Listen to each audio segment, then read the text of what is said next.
días, eh, buenos días, buenas tardes, si es que alguien se está uniendo desde otro uso horario. Gracias por haberse inscrito, por estar aquí en este simposio sobre la vulnerabilidad de niños y niñas en América Latina desde la mirada del Capability Approach. Yo soy Jonathan Clausen, uno de los coordinadores de la red latinoamericana de la HDCA. Está también conmigo Mónica Guajara, profesora también y miembro del comité coordinador de la HGCA Latin American Network. Yo de nuevo les quiero dar las gracias por haberse unido a la sesión. Hoy día vamos a tener este simposio que muy generosamente nuestros colegas Graciela Tonón, Andrea Vigorito y Nicolás Brando, también que está por aquí, han preparado. Voy a presentarlas y los brevemente y luego voy a dar paso a Graciela que va a iniciar con la presentación del simposio. Quería comentarles que esta sesión está siendo grabada, entonces espero que todos estén de acuerdo con eso, ¿no? Solamente quería comentarles para que todos estén al tanto de eso. Y hacia el final, cuando haya una sección para las preguntas, también ustedes podrán indicar si es que las preguntas que realicen querrán ser, o si es que quieren que las preguntas que realicen sean parte de la grabación o no. Sí, pero deberán, por favor, indicarnos si es que lo desean así o si no. ¿Ok? Eso será igual en un segundo momento de la sesión. Muy bien, gracias nuevamente. Quiero presentar en primer lugar a la profesora Graciela Tonón. Ella es directora de UNICOM, el Instituto de Estudios Sociales de la Universidad Nacional Lomas de Zamora. Ha sido secretaria además de la HDCA desde el año 2016 al año 2022, miembro consultivo del Instituto de Desarrollo Humano de América Latina, de la PUC, en Perú, que yo dirijo actualmente. Además es editora del International Handbook of Quality of Life Series y editora asociada del Journal of Applied Research in Quality of Life.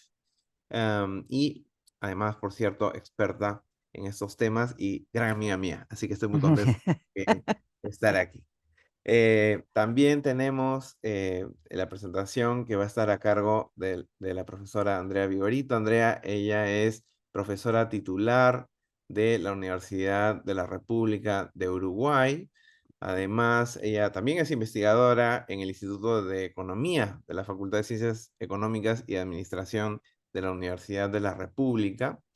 También es miembro del Consejo Consultivo Internacional del IDAL, al igual que Graciela, y ha sido durante muchos años coordinadora de la red latinoamericana de la HDCA, posta que nos cedió a Facundo, a Mónica y a mí, quienes nos encargamos actualmente de eso. Bueno, también quiero agradecer mucho a Andrea por estar en este simposio. También es una gran colega y amiga mía también. Bueno, no sé, Nicolás, si vas tú a apoyarnos con el tema del tema de preguntas y otros asuntos técnicos, que está por aquí también Nicolás Brando. Y bueno, nada, yo quiero dejar la pista libre para Graciela con el Ujú. inicio de su presentación. Muchas gracias. Bueno, muchas gracias, Jonathan. Muchas gracias a todas las personas que hoy nos acompañan y también a los colegas. Eh, Vamos a ver si funciona este compartir presentación. Díganme si se ve bien. Se ve Eh, muy bien. Espera que vamos a intentar poder ponerlo en pantalla completa. ¿Sí? Bueno, Sí, perfecto. perfecto. Muy bien. En realidad, este simposio que ya hemos organizado y consta en esta oportunidad de dos presentaciones. El gran tema precisamente es la vulnerabilidad social y las desigualdades sociales de los niños. Y en mi caso yo voy a presentar una primera propuesta teórica que además explica algunas otras cuestiones que también tienen que ver con las políticas públicas dedicadas a este campo temático, que se llama entonces Vulnerabilidad Social y Desigualdades Sociales acerca de la justicia social para niños y niñas en América Latina. Es el primer capítulo del último libro mío, que ya después les voy a comentar, que se llama precisamente Social Justice for Children in the South, ¿sí? O sea, la justicia social para los niños del sur. Vamos a comenzar entonces hablando un poquito, haciendo una mirada histórica acerca de lo que ha venido pasando precisamente con el concepto de niñez y también con cómo la sociedad ha venido reaccionando a esto, ¿no? Antiguamente podríamos decir que en la sociedad no había un espacio específico para la niñez y que niños y niñas tenían un rol de menor relevancia, ¿sí? Que era poco visible, en realidad siempre eran designados en función de el hijo de, o el alumno de, o el paciente de, vamos a decirlo así. Esta opacidad los mantenía anónimos frente a los adultos, que eran los responsables de tomar decisiones en el plano del bienestar colectivo y también en la vida de estos niños y niñas, y como consecuencia existía una escasa preocupación por conocer las valoraciones y los sentimientos que estos niños y niñas tenían sobre sus propias vidas. O sea, podríamos decir que eran más objetos que sujetos. Históricamente, entonces, vamos a recordar que se definió a la niñez en términos descalificativos. Se la definía en relación a lo que aún no era o lo que no podía hacer, ¿sí? Inclusive había leyes en ese sentido, ¿no? Que los mencionaban como menores e incapaces, ¿sí? Así era la denominación. O si no, se los definía en relación al futuro, o sea, los que van a hacer mañana tal cosa y tal cosa. Y además tampoco se tenía en cuenta la variable de género, ¿no? O sea, en general se hablaba de niños y se entendía que ahí quedaban implicados varones y mujeres u otros géneros. En la actualidad se ha venido dando, sobre todo a partir de la década de los 90, un cambio importante. Nosotros ya estamos reconociendo el concepto de niñez en términos de una construcción cultural. Por lo cual no podríamos considerar una sola posibilidad de definición, o sea, no podríamos considerar una definición universal, por dado que cada sociedad en cada etapa histórica va construyendo su propia y particular definición de niñez. Entonces, vamos a partir de la idea de considerar que las niñas y los niños hoy son vistos como protagonistas de sus vidas y es por eso necesario escucharlos, respetarlos, dejando de lado las tradicionales definiciones que señalamos con anterioridad y que solo consideraban las opiniones de las personas adultas, padres, madres, familiares, docentes, profesionales, acerca de lo que era la niñez o de lo que necesitaban, sentían, opinaban niños y niñas. Vamos a revisar en este simposio 4 conceptos: el concepto de desigualdad social, el de vulnerabilidad social, el de exclusión social y el de justicia social. Son conceptos, sobre todo en América Latina, bastante utilizados. A veces se confunden esos términos, a veces se los utiliza casi como sinónimos en la vida cotidiana o en algunas discusiones de la política, inclusive. Muy bien, vamos a comenzar entonces con desigualdades. El concepto de desigualdad en principio ha sido tradicionalmente resumido al campo de la renta. Esto es lo primero que nos alerta Amartya Sen. Y él dice que esto ha dejado de lado otras formas de ver la desigualdad y otros espacios donde las desigualdades existen. Estos están relacionados con otras variables tales como, por ejemplo, la falta de salud, la falta de educación y también específicamente la exclusión social. Ahora bien, las distintas disciplinas han construido también distintas definiciones de desigualdad. Vamos a poner aquí una pequeña lista de lo que en general se han focalizado las disciplinas, ¿no? Por ejemplo, se han focalizado en la pobreza, en los derechos, en el hambre, en el medio ambiente, en la educación, en la salud pública, en la vivienda. Estas han sido, en principio, las miradas más, si ustedes quieren, tradicionales de la desigualdad. Ahora, hoy lo que se está planteando es la necesidad de estudiar la desigualdad considerando distintas escalas de análisis. Es decir, no solo tener en cuenta la escala individual, sino que también las cuestiones de corte institucional y estructural. las redes sociales de las que participan las personas, así como sus prácticas y sus interacciones sociales. Durante las últimas décadas, las desigualdades se ampliaron, se extendió el campo de las desigualdades, lo cual modificó la percepción de las diferencias en la sociedad. Entonces, de lo que podemos hablar hoy es de que se han identificado nuevas desigualdades. Entonces, los distintos tipos de desigualdades que hoy estamos analizando en general se relacionan con el estrato socioeconómico, el género, la condición étnico-racial, las etapas del ciclo de la vida y también las condiciones territoriales, o sea, aquellas condiciones que tienen que ver con en dónde y cómo viven las personas.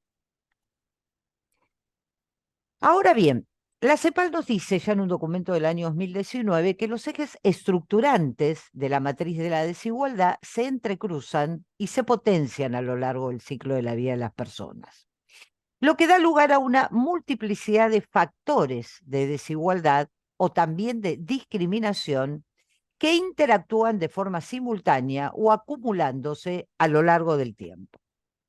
Y esto especialmente es así, lo notamos muy concretamente, en el caso de niños y niñas. Pero además la desigualdad se relaciona con otro de los conceptos que mencionamos anteriormente, que es el concepto de vulnerabilidad. En el caso de América Latina, la vulnerabilidad se ha convertido en un rasgo distintivo de la sociedad social regional, sobre todo a partir de la década de los 90, ¿no? Estos nuevos fenómenos, entonces, no podríamos considerarlos, no podríamos comprenderlos, ¿sí? Si la condición de la vulnerabilidad no la estamos viendo también de acuerdo a lo que les pasa a las personas, a las familias y a las comunidades. O sea que no solamente tenemos que ver aquella mirada más tradicional del caso a caso de corte individual, sino que lo tenemos que ampliar. Primero al ámbito familiar y luego al ámbito también comunitario. La vulnerabilidad denota una característica, es decir, una condición de riesgo o de indefensión. Estas son las dos palabras más fuertes en esa definición. Y además también denota la posibilidad de sufrir algún tipo de daño o de perjuicio o también de padecer la incertidumbre, o sea, no saber lo que va a ocurrir. Ahora bien, la vulnerabilidad presenta algunas características distintivas. Por ejemplo, es de corte situacional. ¿Qué quiere decir esto? Que la vulnerabilidad está condicionada por el contexto en el que se desarrolla y puede ser causada o agravada tanto por situaciones personales, por situaciones sociales, por situaciones políticas, por situaciones económicas y por situaciones ambientales, o por todo eso junto también, obviamente, o combinado. Pero además de ser situacional, es un proceso multidimensional y es también un proceso multicausal, en el cual las personas pueden resultar lesionadas o dañadas ante cambios o ante la permanencia de situaciones externas o de situaciones internas que afecten su nivel de bienestar, pero que también afecten el ejercicio de sus derechos como personas. Miren, hoy podríamos decir que ya hay un consenso en que la vulnerabilidad social específicamente se define como el conjunto de características que incluyen el bienestar inicial que considera el estado nutricional y la salud física y mental de las personas, los medios de vida que tienen las personas, pero también la capacidad de resiliencia, la autoprotección que generan las personas, las formas de respuesta proporcionadas por la sociedad frente a los distintos riesgos o amenazas de la vida cotidiana, y también por las decisiones de las instituciones sociales y políticas. Es decir, el entorno institucional en el establecimiento de buenas condiciones para las precauciones necesarias contra los peligros y también los derechos de las personas a expresar sus necesidades. Esas son dos variables que hoy intervienen muy concretamente y cobran un lugar muy preponderante en la vida cotidiana en nuestros países en América Latina. Ahora bien, este tipo de particularidad que presenta la vulnerabilidad en la dimensión social es lo que se ha denominado conceptualmente vulnerabilidad social, que ya es un concepto específico en sí mismo. Entonces, este concepto de vulnerabilidad social aparece estrechamente vinculado a la identificación de procesos o de rasgos estructurales que introducen la percepción de situaciones de fragilidad, de precariedad, de indefensión y o de incertidumbre que se configuran como condicionantes dinámicas que afectan las posibilidades de integración, de movilidad social ascendente y fundamentalmente de desarrollo humano. En el caso de niños y niñas, hay una particularidad, obviamente, porque la vulnerabilidad de ellos y ellas se define como la inseguridad, precariedad e indefensión en la que se encuentran inmersos, pero específicamente a causa de las relaciones sociales asimétricas con las personas adultas. Que aunque no lo podamos creer, pero lo vemos todos los días, aún se mantienen tanto en el accionar de algunas familias como también en el accionar de algunas organizaciones particularmente dedicadas a la niñez, ¿no? Como puede ser el caso de la escuela, pero también puede ser el caso de otras instituciones. Ahora bien, fijémonos, hablamos de desigualdades, hablamos de vulnerabilidad. Si consideramos estos dos conceptos, vamos a llegar a nuestro tercer concepto, que es precisamente el concepto de exclusión social. Muy bien, la exclusión social es una situación concreta resultante de un proceso dinámico de acumulación y de combinación de diversos factores de privación social o de vulnerabilidad social, que pueden afectar personas o grupos, generando su imposibilidad o bajas perspectivas de acceso al autodesarrollo, la inserción sociocomunitaria y también el acceso a sistemas de protección social. O sea, todas estas particularidades contienen el concepto de exclusión social. Pero además, la exclusión social es el resultado de una cadena de acontecimientos reforzada o impulsada por las desigualdades y también por los determinantes estructurales del sistema económico y social de cada país.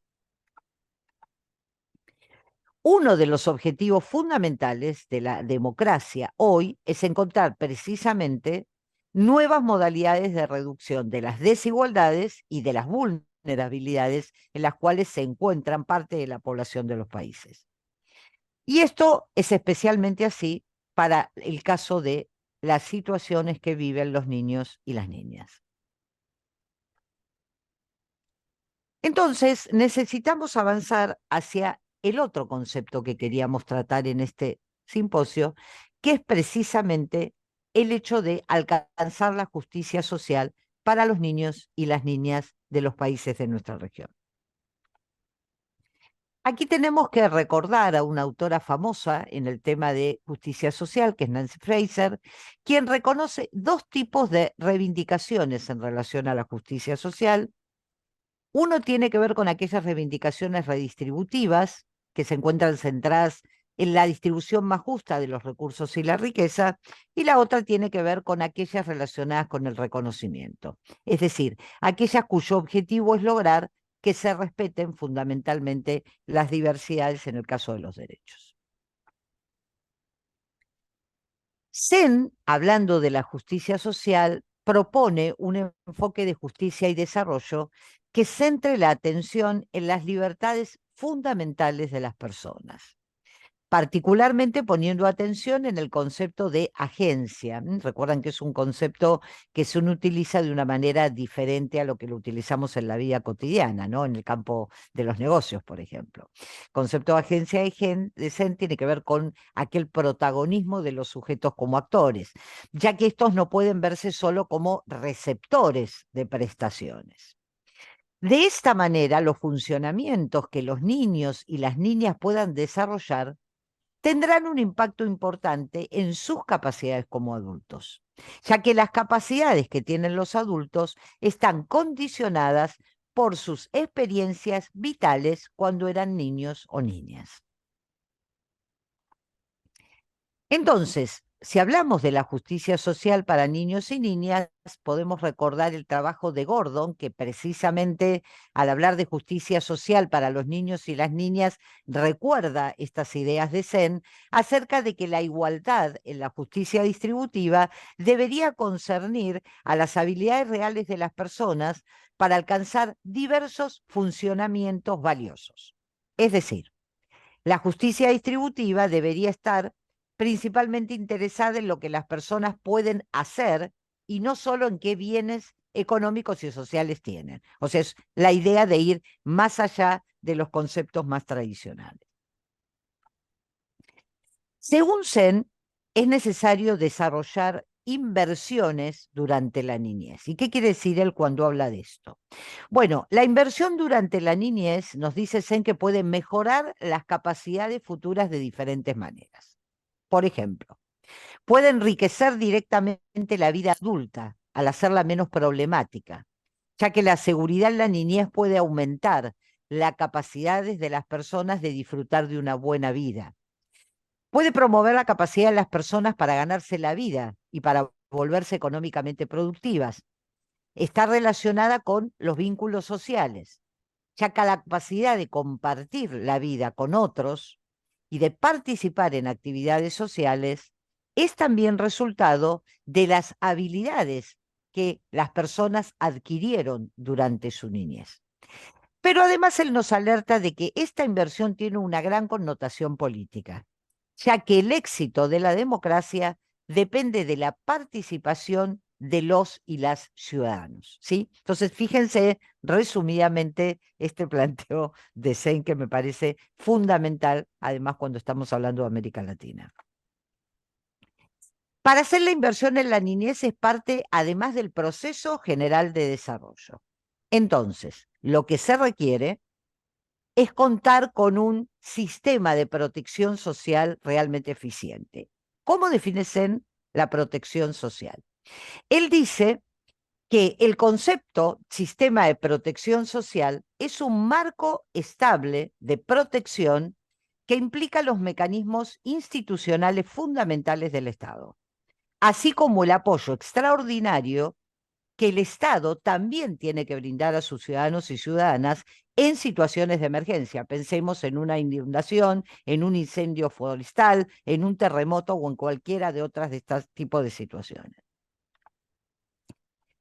Entonces, es necesario consolidar sistemas universales de protección social, que además sean sensibles a los derechos de la niñez y que además incluyan una garantía de ingresos para niños y niñas, de forma tal que estén sus necesidades satisfechas. Pero además, si relacionamos esta idea, que también nos trae Zen, con documentos relativamente actuales, tanto desde la CEPAL como desde el PNUD, veremos que, ¿qué nos dice la CEPAL? Es necesario resguardar niveles adecuados de gasto social, reforzando aún más la inversión en la niñez en este momento de crisis en América Latina. Y el PNUD nos alerta acerca de que promover las capacidades humanas es una de las formas de reducir la vulnerabilidad. Esto consta en un documento específico del año 2014, donde el PNUD se dedica a estudiar el tema de la vulnerabilidad. Entonces, y para ir concluyendo, hay que superar visiones estereotipadas y creencias arraigadas, sobre todo en los adultos, que aún persisten y que generan barreras y que no permiten ver situaciones distintas de lo que sucede con los niños y las niñas. Muchas veces inesperadas por los adultos, que pueden ser valoradas en forma positiva o negativa por niños y niñas. A veces los adultos, cuando pensamos lo que necesitan niños y niñas, en realidad terminamos pensando lo que nosotros necesitamos o lo que nosotros recordamos que necesitábamos cuando éramos niños y niñas. Pero hoy puede estar sucediendo algo muy distinto y niños y niñas pueden estar necesitando poder vivir de otra manera y quizás nosotros no lo terminamos de ver. En los últimos años, por suerte, se ha comenzado a expandir y visibilizar un movimiento que considera a niños y niñas como sujetos, valorando su acceso a la palabra. De allí el cambio también, quienes nos dedicamos a investigar en el campo de la niñez, el cambio en varios colegas, digamos, en cuanto a la mirada y en cuanto a la forma de trabajar en términos de investigación, poniendo a los niños y a las niñas como protagonistas y entonces recuperando ese valor increíble que tiene la palabra de ellos y ellas. Porque el conocimiento de la situación real de la niñez, desde su propia perspectiva, es lo que nos va a ayudar, en principio, a entender mejor el tipo de sociedad en la que vivimos, pero además lo que le sucede a niños y niñas en la sociedad en la que estamos viviendo y de qué manera habría que mejorar, o sea, qué cambios habría que implementar. Este es el libro que, el último que publiqué, que salió en el mes de diciembre del año pasado, se llama Social Justice for Children in the South. En el libro hay distintos capítulos. Yo presenté el capítulo inicial, que tiene más un corte teórico, pero por ejemplo tenemos un capítulo de Nicolás analizando particularmente el tema tan difícil y tan dramático de los niños en situaciones de conflictos armados, como es el caso de su país, Colombia. También hay capítulos de autores no solo de América Latina, sino de otros países del sur, como el caso de algunos países del sur del África y del sur de Asia. O sea, ahí tienen los datos y el link como para poder mirarlo. Y también aquí les pongo algunos otros textos que he escrito a lo largo de todos estos años y que de alguna manera también tienen que ver con los temas que estamos presentando hoy, el tema de los estudios cualitativos en calidad de vida, el tema de la participación de niños y niñas, la construcción de la ciudadanía en niños y niñas, la calidad de vida en las comunidades de los países de América Latina, las desigualdades sociales y las oportunidades ciudadanas, y también el tema de los key actors, o sea, de los personajes claves, los actores claves en el proceso de formulación de políticas en relación a la calidad de vida. Bueno, este es el lugar donde yo trabajo. El año que viene vamos a organizar un curso dedicado a las desigualdades y la vulnerabilidad de la niñez en América Latina. Este año hicimos uno dedicado a las desigualdades sociales, del cual participaron Nico, Jonathan, Andrea, con distintas clases. Estos cursos son online, de forma asincrónica y totalmente gratuito, o sea que allí tienen, a los que les interese, allí tienen el mail específicamente Unicom y allí nos pueden escribir. Bueno, muchísimas gracias y después, en algún momento, al finalizar las dos exposiciones, daremos espacio a las preguntas. Gracias. Ahora continúa Andrea con su presentación. Bueno, gracias. Les pido disculpas, pero acá en la facultad están haciendo unos arreglos, no se sienten unos ruidos extraños, pero bueno. Bueno, lo que voy a presentar es una ilustración para el caso uruguayo de algunos temas que se pueden... Ay, esperen que no se pantalla completa. De algunos aspectos que puede ser interesante pensar o tener en cuenta a la hora de mirar la vulnerabilidad y la desigualdad multidimensional cuando trabajamos con niños y niñas a lo largo del ciclo de vida. Este es un trabajo que hicimos con Gonzalo Sala aquí en el Instituto de Economía. Bueno, muchas de estas cosas son familiares para ustedes, pero voy a hacer un breve repaso. Como saben, entre 2004 y 2015 hubo una importante desigualdad, reducción de la desigualdad de ingresos y la pobreza en América Latina y en Uruguay en particular, pero los efectos en otras dimensiones del bienestar que se alejan de lo monetario no son claros y eso ha sido documentado en muchos estudios para América Latina y también para el caso uruguayo. La pregunta es, ¿qué ha pasado con la desigualdad y la vulnerabilidad y la pobreza multidimensional? ¿Se han estado estables o en aumento?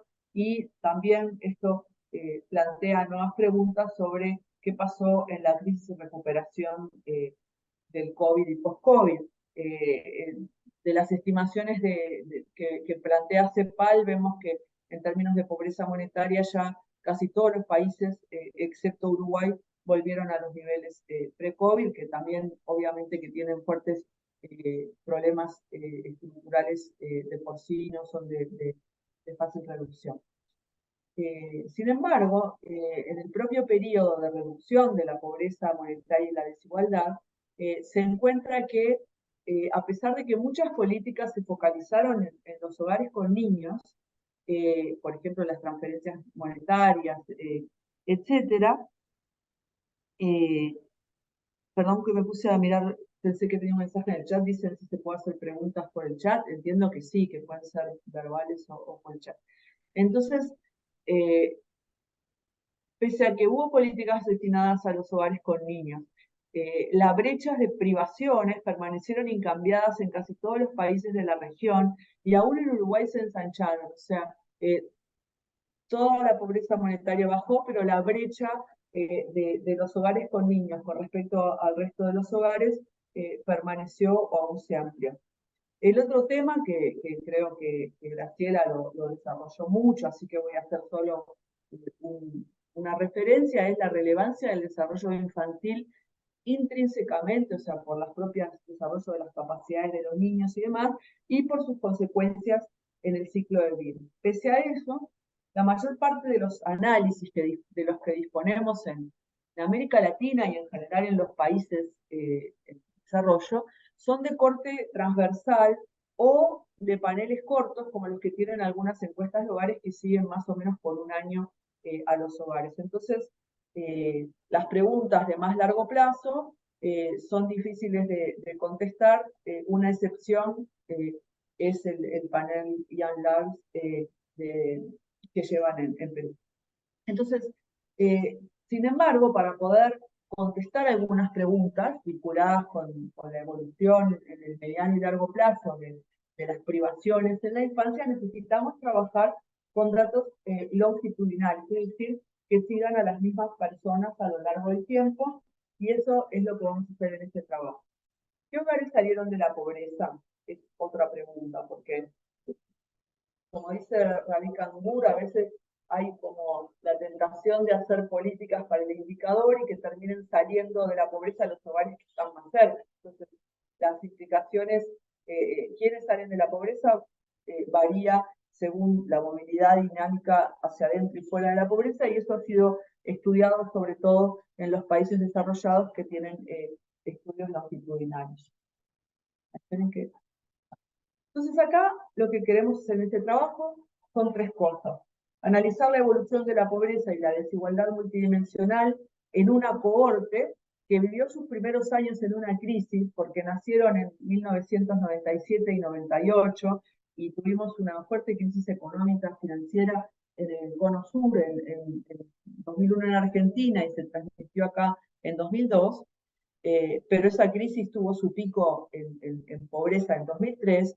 Luego experimentó el boom exportador y toda esta fase de políticas redistributivas con caída de desigualdad y pobreza, y después volvió a experimentar la crisis del COVID a los 22, 23 años.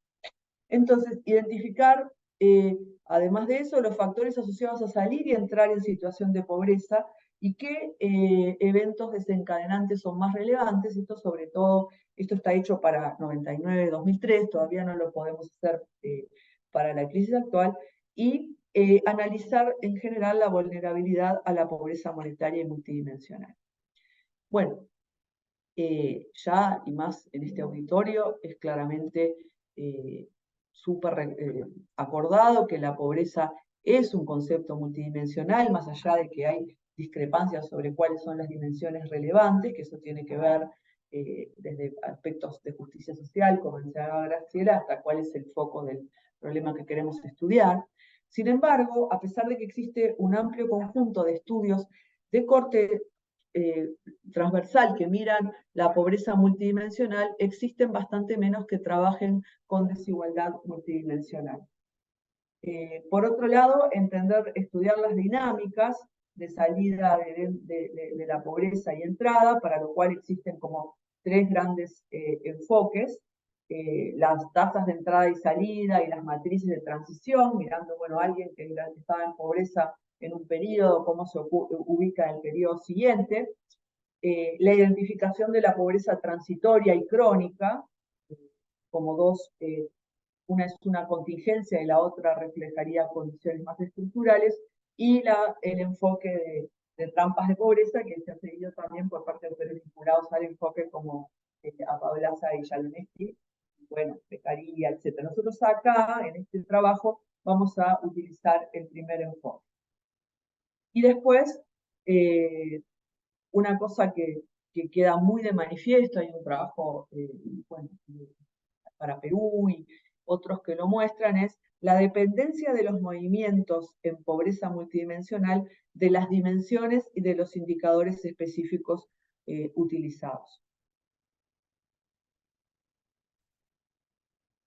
Los estudios para los países desarrollados que pueden analizar los movimientos dentro y fuera de la pobreza, marcan el empleo y los ingresos laborales como el principal determinante, también el acceso a planes de protección social, los factores demográficos, básicamente los nacimientos, la formación y disolución de uniones, y las transferencias de padres no corresidentes.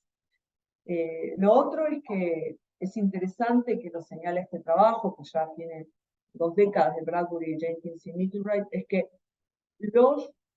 las personas, o sea, la situación de pobreza no es estática, aún en los países desarrollados, ¿sí? Más o menos ellos encuentran que el 40% de los niños ha experimentado algún episodio de pobreza a lo largo del ciclo de vida. Bueno, ya dije esto de los eventos vinculados al mercado laboral como principal causa, y en algunos paneles de corto plazo regionales,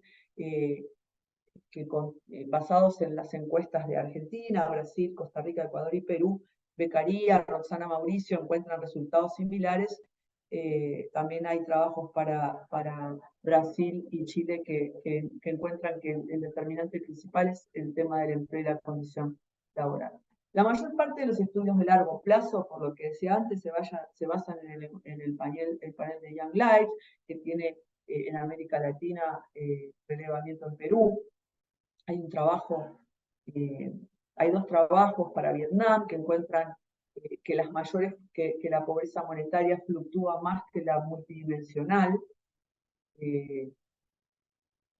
Están los problemas de comparabilidad también en los indicadores, y el trabajo más reciente, por lo menos que yo conozco, sobre vulnerabilidad y pobreza multidimensional en países latinoamericanos, es uno de Gallardo, María de Masantos, Yatoro para países latinoamericanos de corte transversal, donde encuentran que 32% de la población de la región seguía siendo vulnerable a la pobreza multidimensional en 2017, pese a la fuerte caída, pese a su caída, y que las privaciones asociadas al mercado laboral representaban el 70% del total de las privaciones. Entonces, esto para poner un poco en contexto lo que queremos hacer, y también creo que este estudio nos deja en claro que la reducción de la pobreza monetaria y la desigualdad y la reducción aún más, aunque más leve, de la pobreza multidimensional, igual no significa que la vulnerabilidad haya sido dejada de lado. En ese sentido hay como una cita muy conocida de Zen que plantea que el desarrollo no solo implica la reducción de los niveles de pobreza, sino también la reducción de los niveles de vulnerabilidad, y eso pone también en cuestión cuáles son las poblaciones objetivos de las políticas de protección social. Entonces nosotros acá como Gonzalo lo que vamos a hacer es calcular índices de desigualdad multidimensional basados en la metodología de Matsumi y la de Bourguignon. Esos índices de desigualdad, muy rápidamente lo voy a mencionar sin ir a fórmulas ni nada, tienen 2 parámetros, uno que mira sustituibilidad entre dimensiones, como tiene también de alguna manera el IDH, y otra que mira aversión a la desigualdad con un parámetro alfa, similar al que tienen los índices mucho más conocidos de Alcari y Foster para la aversión a la pobreza, y la familia de índices de entropía y de Alonso. Entonces, cuanto mayor sea alfa, mayor aversión a la desigualdad y mayor el peso que le vamos a dar en nuestro indicador a los cambios en la cola baja de la distribución. En este trabajo, siguiendo la literatura, vamos a trabajar con alfa de 0, 0,5 y 1, son alfas distintos pero se usan en el multidimensional, y betas de 1, 0 y menos 30, o sea, permitiendo mucha sustituibilidad entre dimensiones, como permitía el viejo IDH, y poniéndonos muy rígidos. El único problema es que, al igual que la medida de Bourguignon y Atkinson de pobreza multidimensional, nosotros no podemos decir, bueno, entre tal dimensión y tal, tengo este parámetro y entre esta otra y esta otra este, sino que tenemos un único parámetro de sustituibilidad. Bueno, ahí más o menos les hablaba de eso. Lo otro, último que quiero mencionar es que para trabajar con desigualdad multidimensional tenemos que estandarizar las variables, lo mismo que se hace con el IDH, porque obviamente si no estarían moviéndose en escalas distintas y el resultado sería problemático. Entonces lo que hacemos es que a las variables les restamos el valor mínimo y las dividimos entre todo el gradiente, para que queden en el intervalo 0,1. Y el otro problema de estas metodologías, hay ahora algunas desarrolladas por Cowell que permiten variables ordinales, es que solo trabajan con variables continuas, entonces eso nos define bastante qué tipo de datos podemos, nos limita qué tipo de datos podemos usar. Nosotros acá, por eso mismo, vamos a usar 4 dimensiones como bastante clásicas. La vivienda, aquí con hacinamiento, entendida como integrante del hogar sobre el número de habitaciones. El acceso a recursos, operacionalizado mediante el ingreso per cápita del hogar y un índice compuesto hecho por un análisis factorial de bienes durables. La salud, medida a través del índice de masa corporal estandarizado, y la educación, aquí, ahora, medida como promedio de años de educación de los adultos de 22 años y más, es decir, el clima educativo. Y lo que aparece abajo son los valores que utilizamos para la estandarización. No puse los de la hora 4, perdón. En pobreza multidimensional, ahora voy a ir a los datos. En pobreza multidimensional, vamos a trabajar con los índices de Alcaide y Foster, que seguro que ustedes conocen bien, que intuitivamente lo que miran es la relación entre el número de privaciones observadas en nuestra población de interés sobre el número potencial de privaciones que podrían existir en la población, y tiene un punto de corte que se suele llamar dual, porque tiene una línea de privación Z para cada dimensión, y después un umbral mínimo de dimensiones en las que, o indicadores en las cuales se admite que haya pobreza para calificar al hogar o a la persona como pobre. Bueno. Para el caso de la pobreza vamos a utilizar vivienda también hacinamiento, y el corte va a ser 2. En educación vamos a cambiar por ola porque estamos trabajando con una cohorte, como les decía, de niños. Ahora voy a ir a los datos. Entonces, en la ola 1 va a haber sido, que van a tener 6 años, va a ser si asistieron a enseñanza preescolar. En la ola 3 va a ser asistir a enseñanza media o superior, y la ola 4 también. Y el punto de corte va a ser en la ola 1 no haber asistido a preescolar, en la ola 3, cuando ellos eran adolescentes, a no haber completado primaria, y en la última ola, cuando ellos ya tienen 18 y 19, tener menos de 9 años de educación. El acceso a recursos se va a medir igual que lo que planteé recién para la desigualdad multidimensional, y la salud también. En el caso de la línea del ingreso, el punto de corte va a ser la línea de pobreza oficial, y en el índice compuesto de acceso a bienes durables, el 50% de la mediana.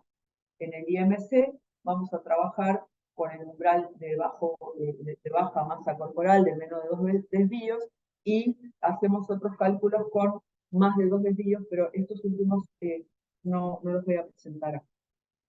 Bueno, los datos vienen de un estudio longitudinal que venimos llevando a cabo en el Instituto de Economía desde 2004. Es una muestra representativa de niños que asistían a primer año en escuelas públicas en 2004. Las escuelas públicas representa la asistencia a escuelas públicas, cubría al 85% de la cohorte, o sea que tenemos, digamos, el 85% de los niños de esa generación, y obviamente la muestra está truncada en los sectores altos que van a enseñanza privada. En Uruguay es bastante generalizada la enseñanza pública, pero el 43% del quintil superior asistía a perdón, el 57% del quintil superior no asistía a establecimientos públicos, nos está faltando como el decil más alto. La muestra representativa de áreas urbanas, que en Uruguay también son como el 85% de la población. Nosotros hasta el momento tenemos 6 olas del panel, pero en este trabajo vamos a usar la ola 2004, que es cuando los niños tenían 6 años aproximadamente y cursaban primero, la ola 2011-12, donde tenían 13-14, y la ola 2016-17, donde tenían 18-19. Actualmente estamos llevando una nueva ola, haciendo el trabajo de campo para una nueva ola, pero todavía está en curso y termina este mes. Esta estructura de panel permite analizar las transiciones a la adultez, pero el panel tiene un problema de envejecimiento o desgranamiento o attrition, porque en la ola 2004 teníamos 3.261 niños, y en la ola 1, en 2004, y en la ola 4, en 2016-17, tenemos 1.452, tenemos un desgranamiento del 44%. Sin embargo, los análisis que hemos hecho en variables observables por lo menos, no nos identifican un sesgo claro. La encuesta incluye un amplio conjunto de variables porque fue diseñada para trabajar con pobreza multidimensional y desigualdad y el enfoque de las capacidades, tiene variables socioeconómicas, actitudes, opiniones, agencia, bienestar subjetivo, vergüenza, etc. En la ola 1 a 4 respondieron los adultos a cargo de los niños, y en la ola 4, de la ola 4 en adelante, también se entrevista a los jóvenes. Ahí dejo el link del sitio de la encuesta, y además los datos están hasta la ola 4 disponibles para quien quiera utilizarlos. Solo tienen que llenar un pequeño formulario web para que llevemos un registro de quién lo utiliza por curiosidad nuestra.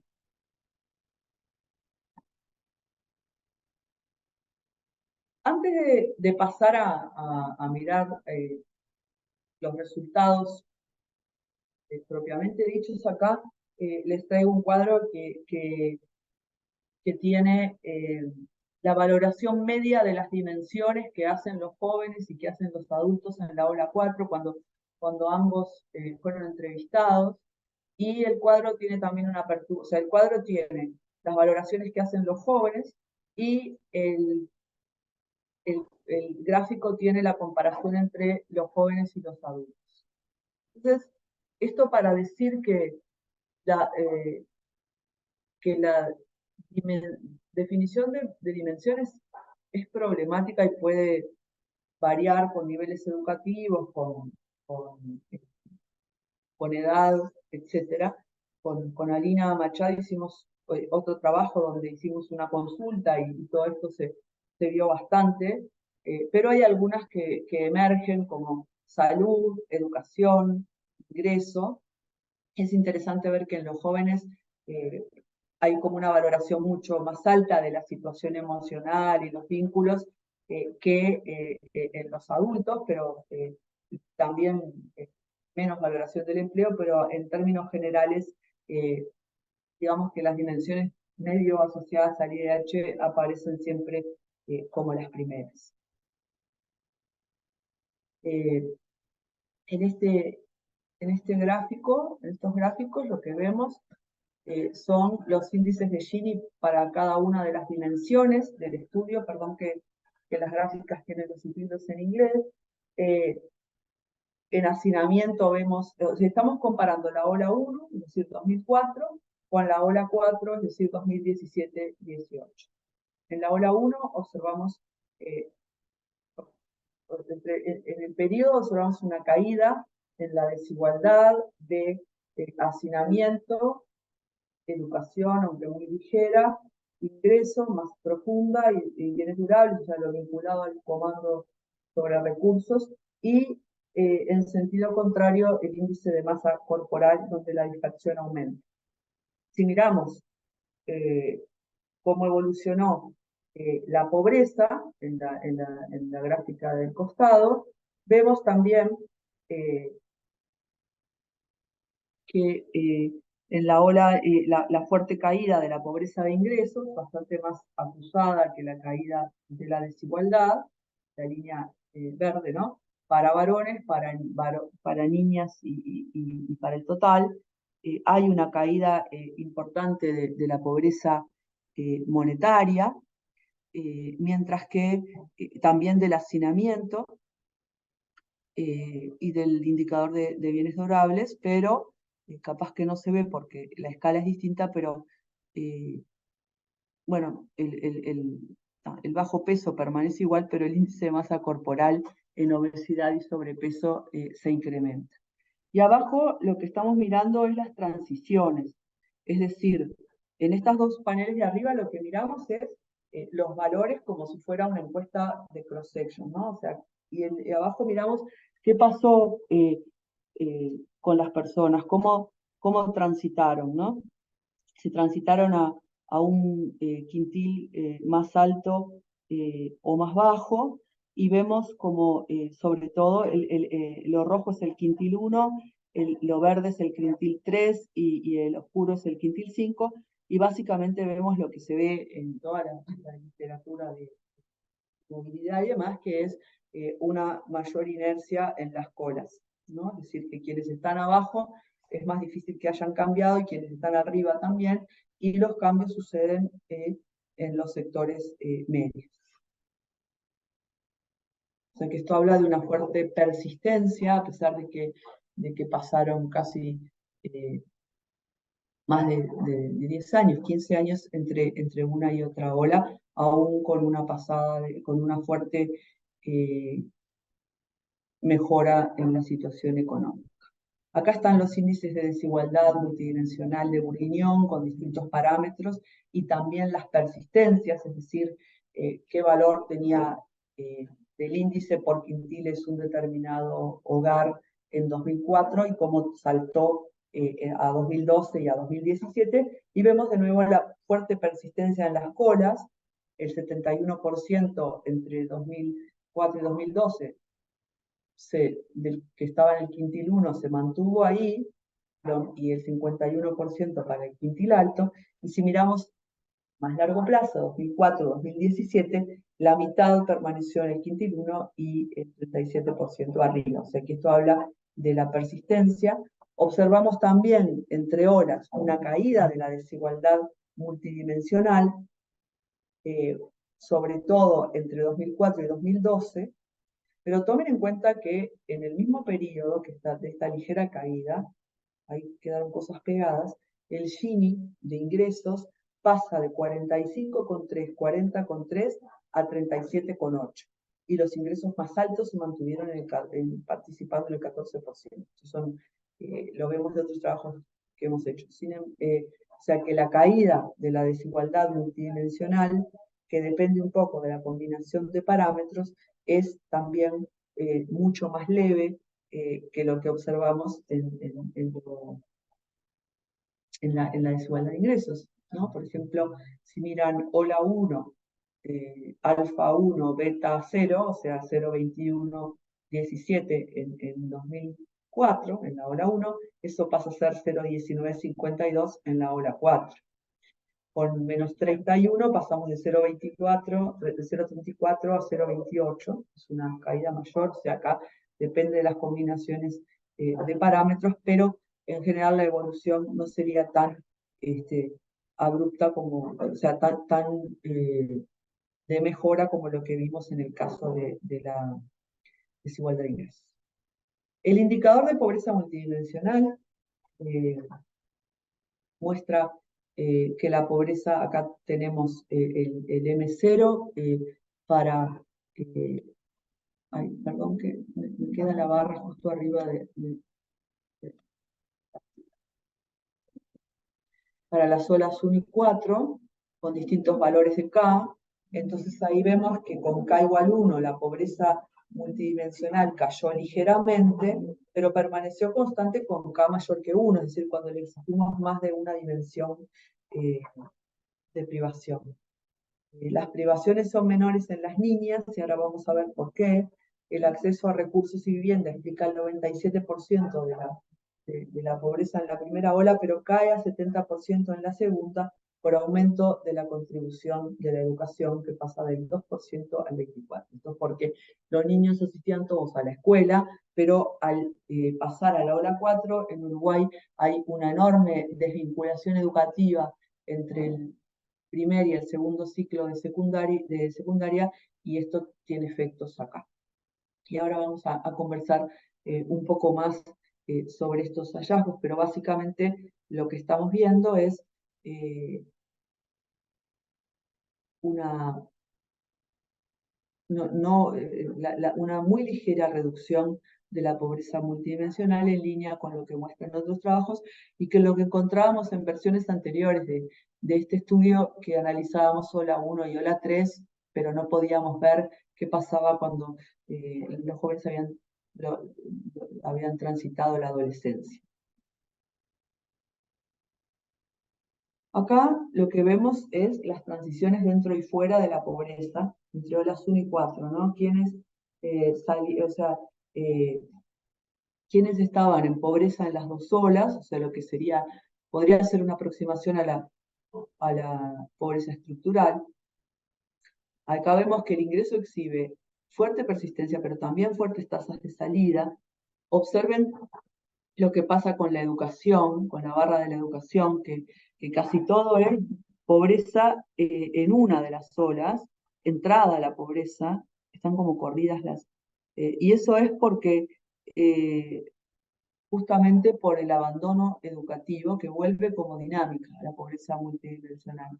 También vemos, a diferencia de los trabajos para Vietnam y demás, que la persistencia de la pobreza multidimensional es menor a la de la monetaria, 29% versus 50%. Y esto tiene que ver con estas entradas en la pobreza multidimensional, producto de el empeoramiento de la dimensión educativa.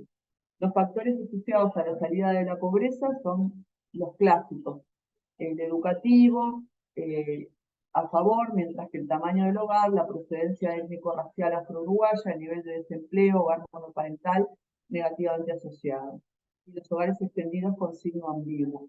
Esto de alguna manera refleja que quienes salieron de la pobreza, que tenía una enorme incidencia la primera ola, porque estábamos en el medio de justo a la salida de la crisis, fueron quienes estaban más cerca de la línea de pobreza, con lo cual es coherente con un cierto mantenimiento, con un bolsón importante de pobreza estructural. Esta no quedó traducido lo de arriba. Lo que hacemos acá es tratar de analizar lo que llamamos factores desencadenantes, es decir, los factores que determinan, cuyo cambio determina las salidas de la pobreza.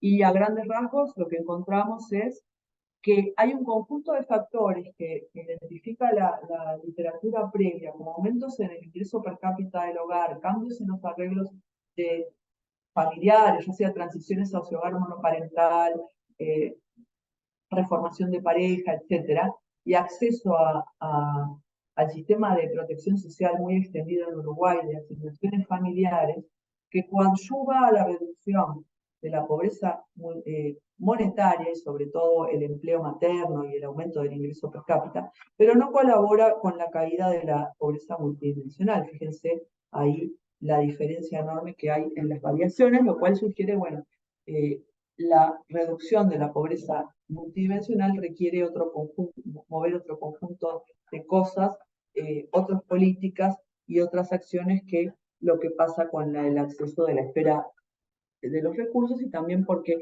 ese nuevo comando sobre los recursos se tendría que convertir en logros, y ahí ya sabemos, por el enfoque de las capacidades, todas las dificultades que explicarían que esto no sea inmediato. Para terminar, entonces, encontramos una caída leve de la desigualdad multidimensional, pero una fuerte persistencia en las colas de la distribución, es decir, que los movimientos se dan en los sectores medios, mejoras en los indicadores de ingresos mayores que las observadas en pobreza multidimensional, pero alta persistencia en los dos casos con diferencias significativas por grupo étnico-racial y género de la jefatura del lugar. Baja intensidad de la pobreza multidimensional, porque esto no me detuve mucho, pero cuando aumenta el K, la pobreza no aumenta, cae, pero en línea con estudios previos, cierta estabilidad. Sin embargo, la persistencia en la pobreza multidimensional es menor que en la pobreza de ingresos, lo cual iría en contra de lo que se ve comúnmente, pero es porque el estudio longitudinal justo nos hace observar todo este tránsito por el ciclo educativo de los jóvenes. Pensamos que se requiere más investigación sobre estos efectos desencadenantes que acabo de plantear para ver qué pasa con la pobreza multidimensional y en el largo plazo, y nuestros próximos pasos son incluir más dimensiones, analizar la vulnerabilidad y la evolución post-COVID con la nueva ola, y trabajar más con este tema de los problemas de comparabilidad de los indicadores que reflejan el bienestar infantil a lo largo del tiempo. Y con esto termino. Muchas gracias.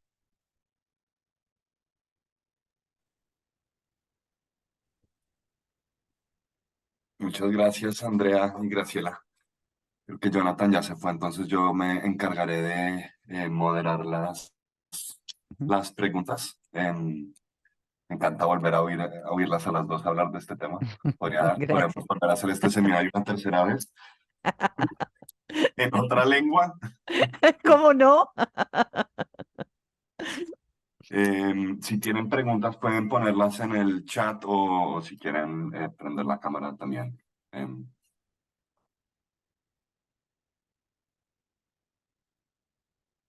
Mucho silencio.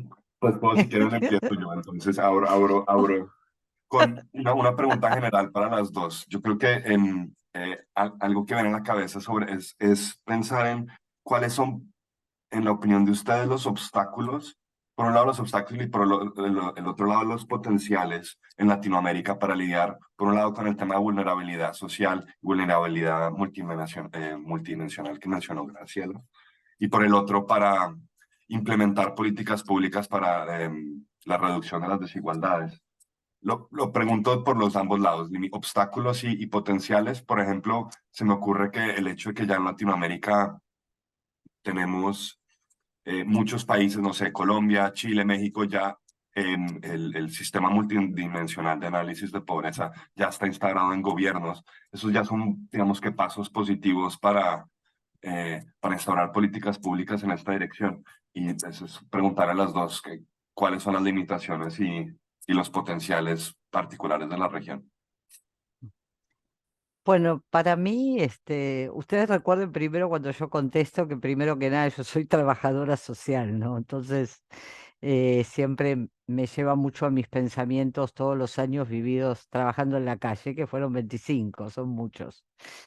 Yo creo que América Latina tiene grandes potencialidades en relación a algunas actitudes de las personas, fundamentalmente, ¿no? Como es el caso específico de la solidaridad, que todavía se sigue manteniendo más allá de todos los avatares de la región y que no es tan fácil verla en otros lugares del planeta. Esto es algo, un valor y una actitud que persiste y que en general las ayudas que se pueden dar siempre tienen más que ver con acciones individuales que con acciones institucionales, digamos, ¿no? Eso me parece que es un potencial que habrá que ver cómo se lo trabaja más organizadamente, pero que naturalmente sirve.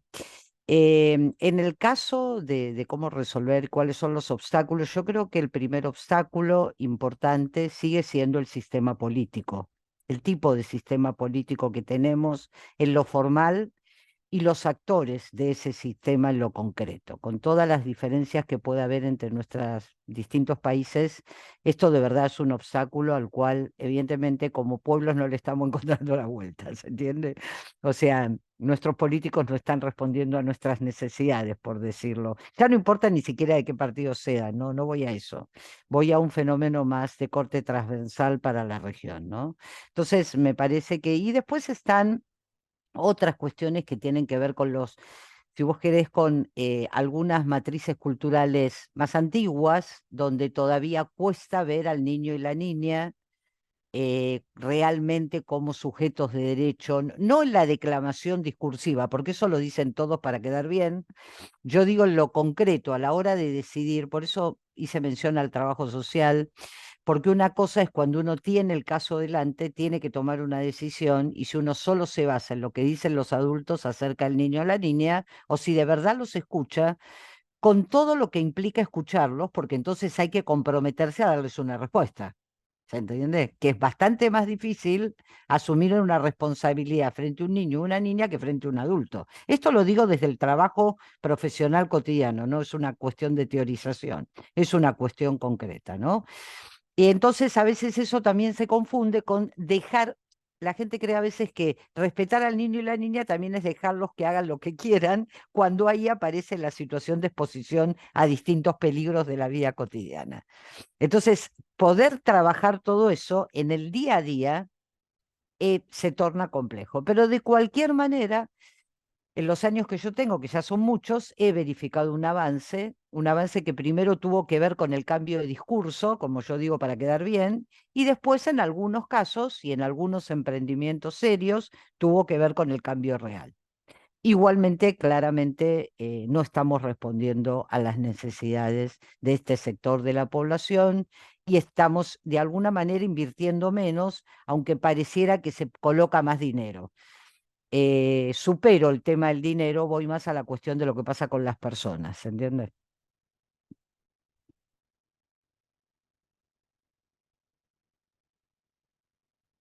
Digo yo, vi las preguntas de Nico y también que Facundo colocó una en el chat.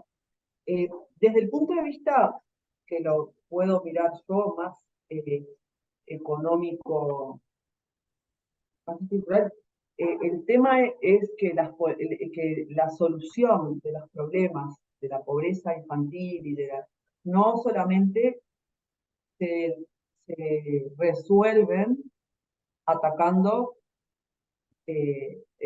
desplegando políticas hacia la infancia. Eso es una parte, y ahí me parece que está bueno todo lo que se trae de las formas, pero atrás de la pobreza infantil lo que hay son condiciones de desigualdad estructural de la sociedad, que básicamente tiene que ver con lo que pasa entre la población adulta. Entonces, me parece que recuperar la idea de que la pobreza es resultado también de la desigualdad es necesario, y me parece que en ese sentido tanto los trabajos de Ingrid Robbins, que ahora se focaliza en el limitacionismo, bla, bla, como los trabajos hay un artículo que me parece que está lindo de Tania Burkhardt y Hicks, que dicen, bueno, el enfoque de las capacidades ha trabajado muchísimo y logró de alguna manera convencer al mundo, o por lo menos a cierta parte del mundo, de que la pobreza es un fenómeno multidimensional. Pero no tuvo tanto éxito con la desigualdad. Y también los trabajos de Sakiko Fukuda Park, que me parecen bien interesantes, muestran como en las metas de estas últimas metas, la desigualdad quedó como un poco de lado. Y eso es resultado de decisiones políticas. Entonces, hay un marco que tiene que ver con las condiciones estructurales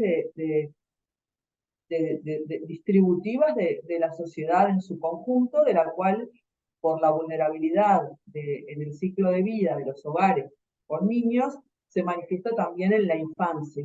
Pero por eso también mirar estas cosas de los eventos desencadenantes, del acceso a políticas, de cómo eso juega, para tratar de ver una parte que es la parte de los recursos. La segunda parte, y tiene mucho que ver con lo que planteaba Graciela y otras cosas, es cómo el acceso a recursos se traduce en mejores desempeñe, cosa que acá en esta asociación se ha trabajado muchísimo. Entonces no es solo la redistribución, no es solo, por ejemplo, una renta básica universal, sino también otro conjunto de políticas sociales que ayuden al logro. Entonces, este para mí sería como un contexto como más general, particularmente pensando en el tema desde América Latina. Y creo que esto me lleva a la segunda pregunta de Nico, que es las mejoras en la medición multidimensional oficial. Son mejoras, pero hay que tener en cuenta dos cosas.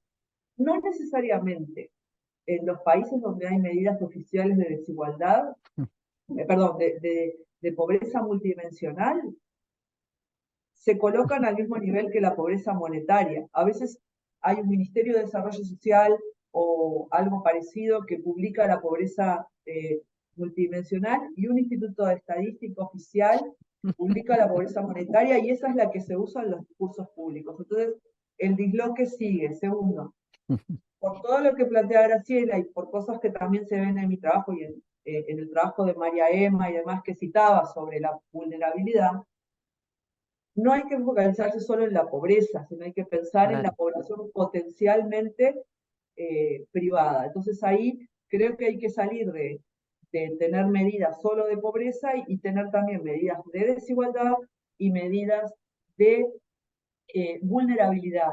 También por esta idea, que creo que mencionaba al principio, de que si no los gobiernos trabajan para el indicador, ¿no? Eso se estudió mucho en el caso de la CNBI. Vamos a hacer políticas que está bien, porque está bien que una medida te señale problemas, pero no está bien que vos la uses como fetiche. Acá pasó con la pobreza monetaria durante el crecimiento económico, entonces bajó mucho y otras cosas se descuidan porque eso tiene también un rédito político, que hay todo un juego. Sí, sí, sí, tal cual. Lo último, de la pregunta de Facundo. Sí, ahora hay una de Mónica. La de Facundo, tal cual, o sea, seguramente esta persistencia, a pesar del cambio distributivo, se va a trasladar en peores condiciones educativas, porque se desvinculan, y seguro laborales. Entonces ahí el trabajo intergeneracional es bien importante porque esto va directamente a la transmisión intergeneracional de la pobreza. Y de lo que dice Mónica, creo que ahí puede capaz Graciela saber más, porque Sí, pregunta sobre... qué sé yo, a ver, enunciadas hay, Mónica, supuestamente existen. De hecho, en mi país están dichas. El tema, volvemos a lo mismo, es cómo eso se ejecuta efectivamente y no queda solo para responder a algo y decir hice tal cosa. ¿Se entiende? O sea, el problema no es la decisión de la política, el problema es después la ejecución, el monitoreo, o sea, el día a día de que eso que se pensó y que puede ser interesante y beneficioso aparentemente, después efectivamente suceda y se sostenga. Y ahí ya entramos en las aguas turbulentas, ¿entendés? Porque ya es como ciencia ficción. Esa es la parte que todavía no veo nunca. Y digo, ya viví muchos años, sigo sin verla. Entonces, bueno, igual tengo esperanza. Pero no te podría decir, sé uno que eh, no solo fue pensado, decidido y se le fijó un presupuesto y de verdad está funcionando y entonces tenemos resultados, e inclusive resultados aunque no fueran buenos, pero aunque sean resultados, digamos, seriamente y sistemáticamente hechos.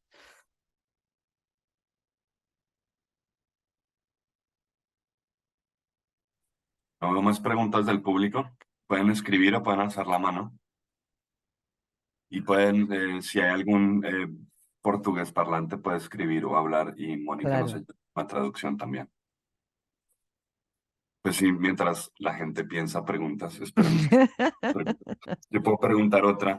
Tengo curiosidad de si creen que hay particularidades del caso latinoamericano en relación a la medición de este estilo de cosas.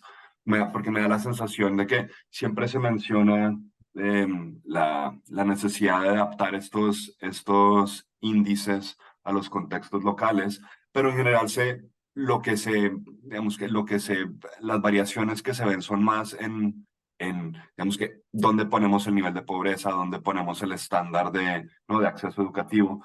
Pensaba más en el sentido de si se considera que quizás hay índices o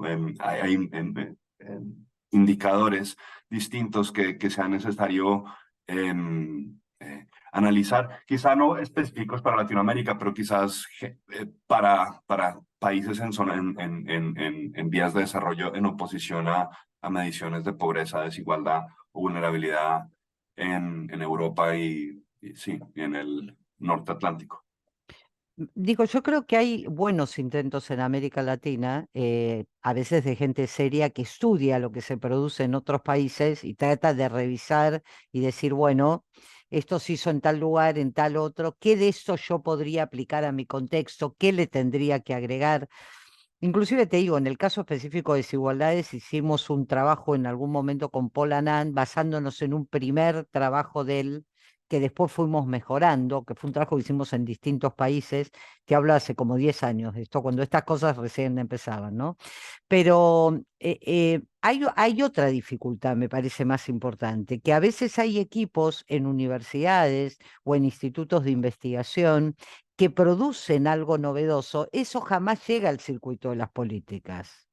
Es un poco con lo que tiene que ver en mi libro de los Key Actors in Public Policy, ¿no? O sea, hay gente fantástica haciendo cosas quizás en una comunidad, en un pueblo, en una ciudad, que están muy bien hechas, que ofrecen resultados interesantes, que han innovado en la construcción de los indicadores, pero no hay un foro donde la gente que sabe de distintas cosas pueda presentar y los políticos digan, bueno, hay 15 cosas. A lo mejor elijo una o a lo mejor combino. No, la modalidad es siempre, necesito tal tema, busco un amigo mío que haga tal tema. Que no digo que el amigo lo haga mal, porque el amigo también puede ser un investigador, pero quizás nos estamos perdiendo de otros que hacen las cosas muy bien, no son amigos de nadie. Entonces, eso por lo menos en Argentina es a la orden del día, ¿sí? Entonces, digo, no sería honesto decir no hay cuando ni siquiera sabemos lo que efectivamente hay. Porque yo estoy segura que hay un montón de gente que está haciendo distintos emprendimientos en estos temas de distinta manera. Y eso tiene que ver también con lo que decía Andrea, de que de repente formalmente un gobierno sí diga voy a utilizar la pobreza multidimensional, después no pasa, a mí me causó gracia, por no llorar, con lo que Andrea decía, tiene Ministerio de Desarrollo Social que dice tal cosa, pero después el Instituto de Estadística dice otra, y el presidente va y dice lo del Instituto de Estadística, y chau, que es lo mismo que pasaba cuando yo tenía 20 años, hace 40 años, ¿entiendes? O sea, en eso no estamos tan distintos, ¿sí? Entonces me parece que esa es la parte que más traba las cuestiones, porque gente capaz en todos lados, verdaderamente la hay. El asunto es cómo esa gente se hace visible, cómo se toman algunos insumos, no digo todo, pero a lo mejor algo de uno, algo del otro y se conforma algo particular, porque no entiendo por qué hay tanta dificultad en avanzar en estos temas. Si el diagnóstico de situación es clarísimo, ¿por qué cuesta tanto? ¿No? Bueno, cuesta por estos otros mecanismos del sistema político. En realidad, yo creo que ese es el obstáculo más profundo que tenemos, ¿no?, en nuestra región. Sí, yo lo pensaba en particular, no conozco el caso en específico, pero pensaba, por ejemplo, en países como Ecuador que utilizan el concepto del buen vivir Sí. y en relación con índices de desarrollo, ¿no? Que va un poco más allá de estos estándares un poco más genéricos, sino que eh, eh, utilizan métodos conceptos más vinculados con el contexto latinoamericano precisamente para intentar leerlo desde una Ujú. perspectiva distinta, ¿no? Sí, pero me parece que son los únicos. Bueno, Colombia también Sí, intenta algunas sí, cosas, un poco. pero un poquito intenta, ¿no? Mm. Sí, aquí Alina Machado pregunta si Graciela podía identificar lecturas teóricas que le pueden ayudar con Sí, cómo no, análisis de la Lina, vulnerabilidad. pero para poder darte bien los links, para darte los links, o eventualmente si no están, te lo puedo mandar digital, poneme tu mail y yo te mando, no te preocupes. Sí, cómo no. Y te pongo yo también el mío para todos. Y en Sí, caso de que quieran, que alguien quiera que les compartan eh, la presentación porque habían bastante información y links útiles.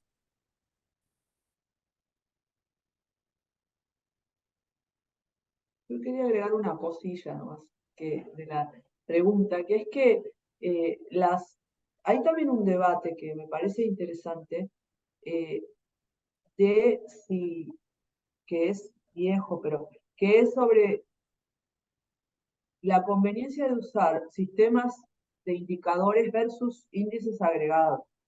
Y yo creo que estos indicadores agregados, sobre todo, sirven para priorizar áreas, para cosas de política, para visibilizar cuando muchas privaciones se juntan.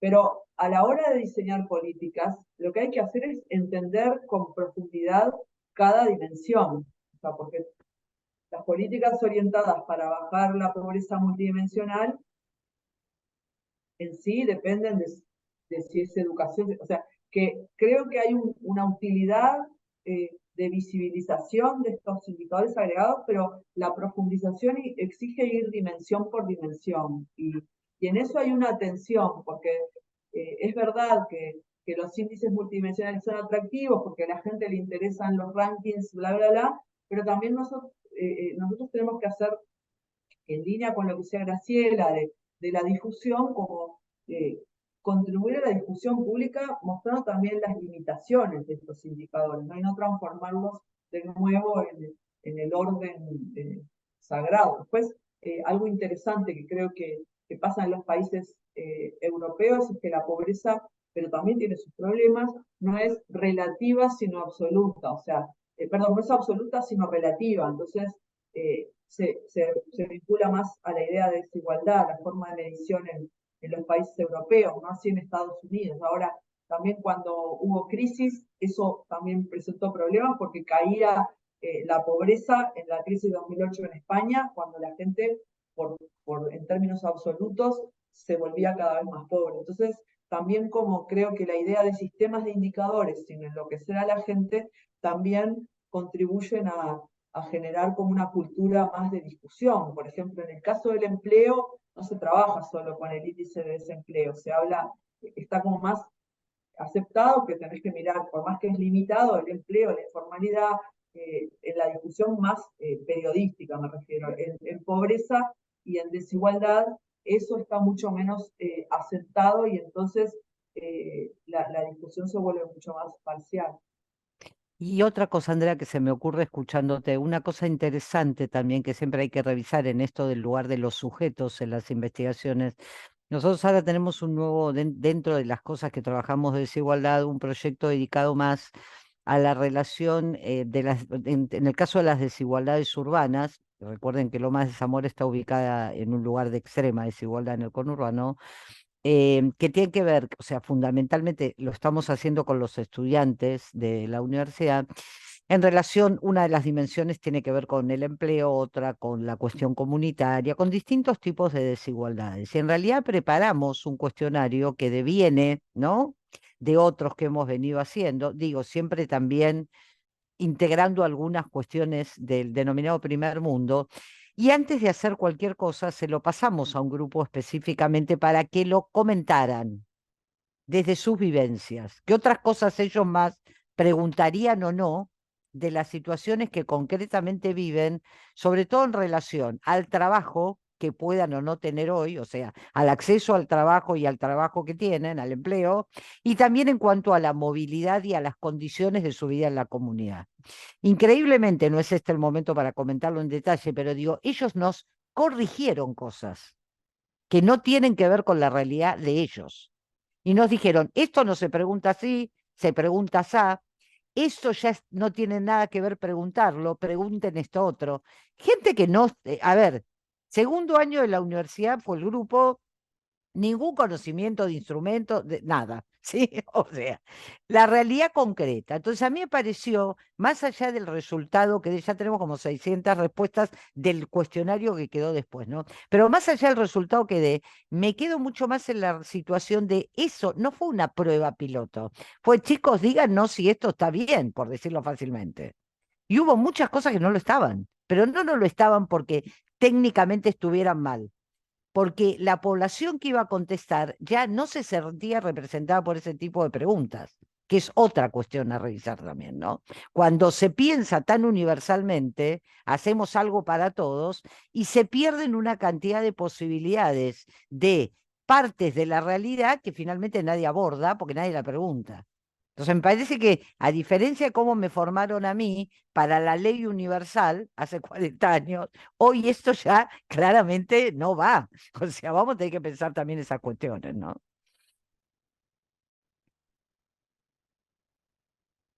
Yo quería, No veo la manito, ¿puedo? No sé si puedo hacer una pregunta. Sí, No, sí. Dale, no veo dale. aquí la manito. Hola, mucho gusto y muchas gracias. Soy Paloma. Yo trabajo en Italia, en Roma, en un instituto de investigación que se llama Instituto Nacional para el Análisis de las Políticas Públicas. ¿Ok? Ujú. Dentro de este instituto de investigación, junto a otro colega, somos quienes lleva adelante la lucha por hacer que también dentro de la investigación los niños niños y niñas sean protagonistas, desde la formulación de las investigaciones, a la participación en las investigaciones, al análisis de los datos. Es decir, Claro. una vez que nosotros analizamos los datos, que se refieren a su propio bienestar, nos ocupamos de bienestar en términos multidimensionales, sean ellos mismos que nos den, digamos, le den el sentido a esos datos y que nos expliquen el significado que para ellos tienen esos datos, ¿no? Consideramos que este aspecto es un aspecto fundamental, ¿no? Porque nosotros como adultos, como investigadores, tenemos nuestras hipótesis, nuestras ideas, pero que justamente, como decía Graciela, de repente no corresponde a lo que es su visión del mundo, su visión de su propia condición, ¿no? Mm. Mi pregunta era, ¿cómo hacer? Porque cada vez que nosotros devolvemos los datos, por ejemplo, nosotros trabajamos mucho con los colegios, ¿cómo hacer superar esa resistencia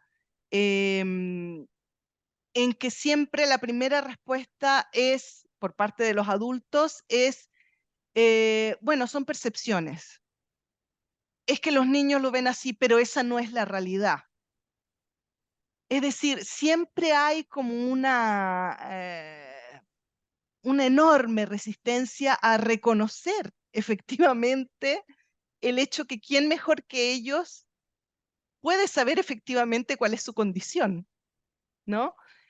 Y cómo hacer, por otro lado, que esos resultados, una vez que uno le brinda la palabra a los niños, que sean ellos protagonistas, no sean instrumentalizados a nivel después político, ¿no? Porque también nos ha sucedido que cuando devolvemos estos datos a los decisores políticos, el camino se va por otro lado, ¿no? Ujú. Entonces uno genera expectativas, ¿no? Es también, o sea, yo lo considero como una responsabilidad muy grande el hecho Sí. de decirle a los niños, los escuchamos, queremos saber Ujú. de ustedes mismos cómo Ujú. están, ¿no? Y después, ¿y qué? ¿No? La- la- Paloma, mira, te contesto sí, porque esa es una cosa que vivo en mi vida, sí. además porque trabajé muchos años en escuela, o sea que sé lo Muchas que es gracias. hablar con la Sí. gente de la escuela.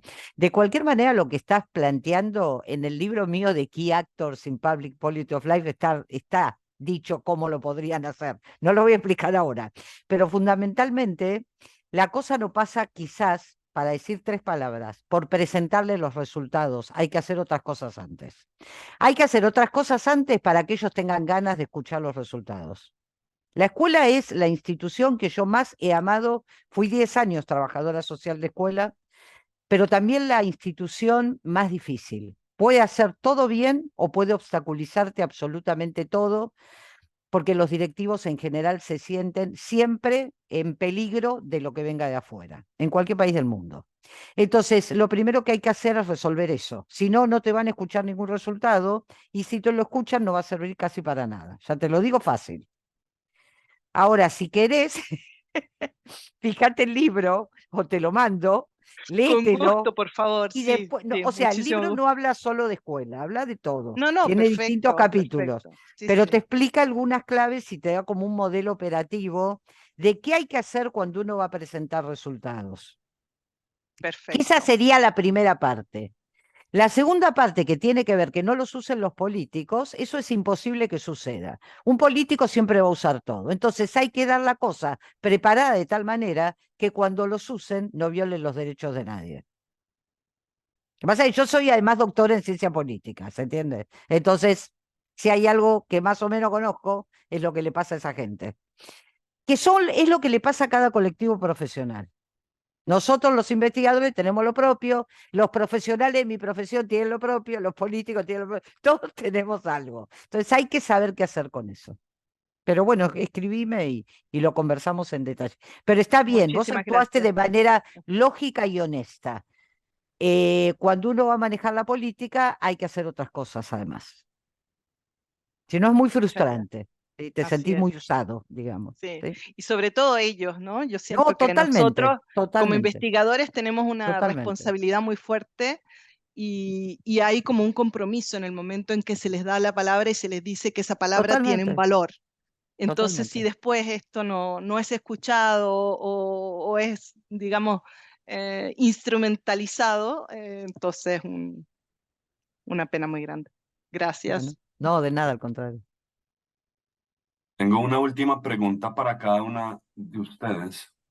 Em, Sí, porque además Carlos, ya se va el tiempo. Listo, sí, ya sé. con respuesta rápida. Carlos Valdivieso le pregunta a Andrea sobre particularmente el tema de las minorías étnicas en relación con la pobreza multidimensional. Y Pedro pregunta sobre la fragilidad de las políticas, que claro, que puede Ujú, que un presidente cambie el sistema y vaya en camino mejorado, pero de pronto después se cae. ujú. ¿Cómo abordar el tema de la ¿De fragilidad de dónde esas son políticas? Carlos y Pedro, Nico, como para Pedro ubicarlos? es Carlos, colombiano, Pedro sé que es colombiano, Carlos no sé de dónde es. Ahí está Hola, Carlos. colombiano también. Ah, sí, Gracias. también sí. somos mayoría, creo, en este momento. Ujú, Yo, sobre la pregunta de Carlos, eh, me parece bien pertinente porque Uruguay es un país que muchas veces se autoconcibe como un país homogéneo, que de todo el mundo desciende de inmigrantes, bla, bla, bla, y desde hace un tiempo, bueno, estas visiones han sido cuestionadas y la población afrodescendiente en Uruguay, que viene de la esclavitud, justamente, entre otras cosas porque hubo exterminio de una buena parte de la población indígena, etcétera, representa el 10% de la ah, población uruguaya y es una población con menor acceso a la educación, con menores ingresos, discriminada. Entonces, acá también esto me hace recordar algo que pensé cuando en la pregunta de Nico en cuanto a qué otras dimensiones, la dimensión del reconocimiento, ¿no? Lo que Graciela traía a Fraser, etc. O sea, es un tema, la segregación racial en Uruguay y se observa en estas eh, en estas estimaciones que nosotros traemos, en que son las poblaciones que experimentan mayores niveles de privación, así que es súper pertinente. Del otro que planteaba Pedro, sí, o sea, la sostenibilidad de las políticas ante los cambios de gobierno es, creo que la estamos viviendo todos los países latinoamericanos. Acá en Uruguay hubo un cambio de gobierno en 2019, después vino la pandemia, el gobierno se apoyó en un conjunto de expansiones del sistema de protección social que se habían generado en el periodo anterior, pero a su vez muchas cosas como los comedores escolares, etcétera, se debilitaron y sobre todo cambió el discurso sobre por qué uno tiene o no derecho a recibir ciertas prestaciones. O sea, que aun cuando las políticas se mantengan, si el discurso cambia, eso puede estigmatizar y generar otro tipo de efectos que vulneran también el alcance redistributivo y de reducción de la pobreza y de la vulnerabilidad de las propias políticas sociales. Bueno, en relación a la fragilidad, ¿no? Esa es la palabra que utilizaste, Pedro. Creo que sí. No sé si estaba escrito así, la fragilidad de estos casos.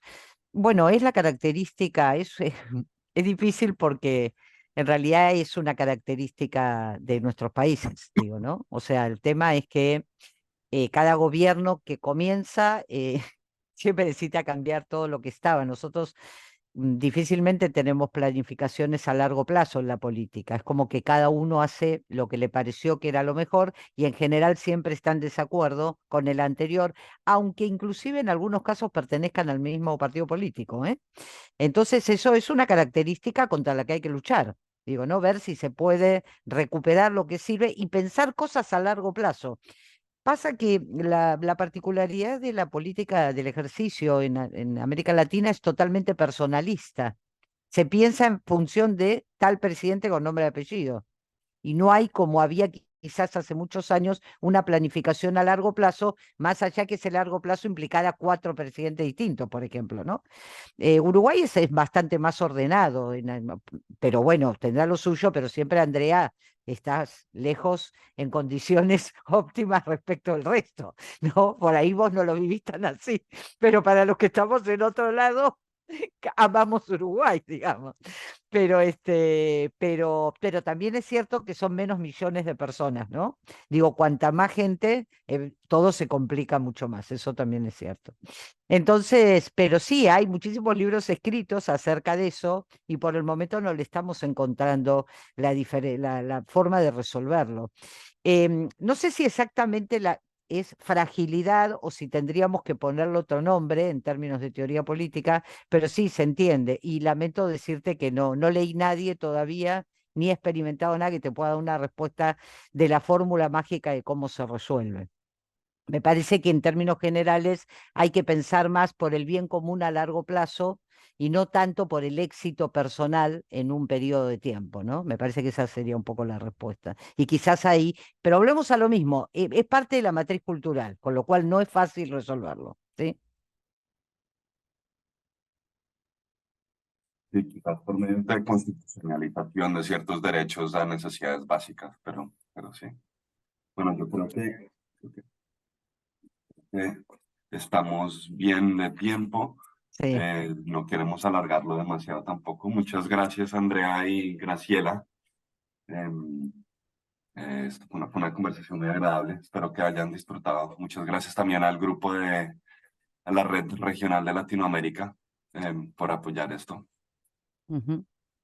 Muchas Muchas gracias. gracias a todos y todas, ¿no? Que han estado con nosotros aquí. Sí, y Sí, ambos hemos reunido a 2 grupos, bueno, una red regional y un grupo temático, pero digo, así que gracias también a Mónica, a Nico, a Facundo, obviamente a Andrea, y a todas las personas que nos han acompañado y que también ya tienen nuestros contactos. Así que bueno, muchas gracias y que nos volvamos a ver pronto y que, bueno, el mejor éxito dentro de todo para nuestros países en cada una de las situaciones en las que nos encontremos. Y que les vaya muy bien a todos. Y ya conmigo siempre cuentan, así que me